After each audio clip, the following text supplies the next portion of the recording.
it's arguably too action-packed. We have Kathleen Delaney. She's a personal chef from MyGreatGrapes.com. But I would say you can never action-pack something too much. No, you cannot, and especially when you're making beautiful baby rack of lamb. Now, this is a little intimidating, I'm not going to lie. It's intimidating. It's so easy. It is? Okay. So easy. So what do I do when I go to the store to buy it? You go to that nice man or lady or woman or butcher person. A butcher person. And have you ever gone and seen see the way the bones are right here? This is what Frenched means. It means they cut them back so that we can make little baby lamb chops out of them later. Oh. But this is a rack. A whole set right here would be a rack. It kind of looked like teeth and...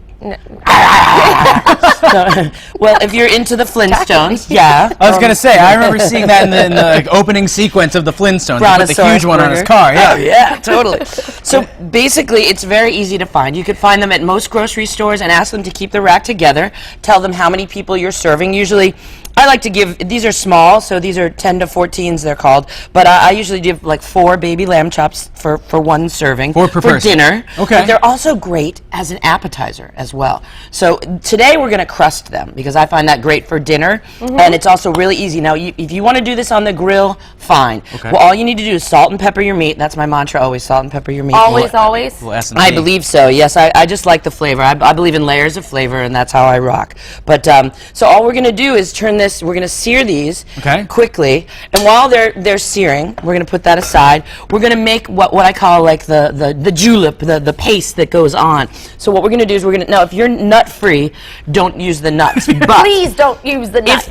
But if you're not allergic to nuts, then you can use any nut you want. What's great about them is that you grind the nuts and you basically, the oil from all the nuts, really, you don't have to put much of your own oil in because it has they have their own natural oil. Right. So I'm going to grind these babies up. They make a little noise. But you're using mixed nuts. I am. Plethora. I am, because that's what I had, and I often use pistachios because I really like pistachios.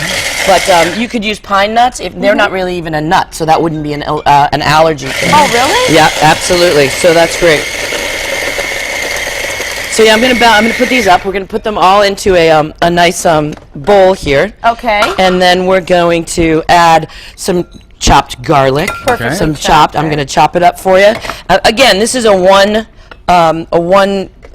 What do we call this? One chopper, pan dish? One pan kind of chop. One chopper. Yeah, if you have a larger, I like this little one because then you can do it and you can really figure out the. And it doesn't take up a lot of space in your cupboard. No, and you can put it in your purse, bring it wherever you go.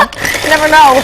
It's a great idea. Absolutely. I think everybody needs a handy chopper in their purse. In their purse or in their kitchen, definitely. And if you can fit one in your wallet, guys out there, more power to you. Well, or in your man purse, your merce. Oh, yes, your merce, absolutely, yeah. Because sometimes, you need a chopper. So yeah, so this is what, so I'm going to put I put about 4 sprigs of fresh rosemary. I absolutely use the fresh rosemary because it's delicious. And we're going to get that going, and then we're going to mix them all together. We're going to put a touch of olive oil in, a little bit of Dijon mustard just to bring it together as an emulsifier. Okay. And then we're going to put a little Parmesan cheese in as well, and that'll give it that nice brown crust. Sounds good. So we're going to get these babies all together. Great combination. Again, it's pretty easy too. Now, I mean, I think it's easy. I would agree. I think that you guys could do this literally with a handy chopper. Anything is possible. Absolutely. And on the go, as we've discussed, you can have a rack of lamb wherever you are. Absolutely. So you just have to have a refrigerated purse. It's a valid point. All right, so let's mix this up a little bit. Mix it up. Put a dollop of our Dijon mustard. Okay. Oh, dollop. Do you want to dollop me, Ashley? Yes, you do. Yes, I do. Dollop away.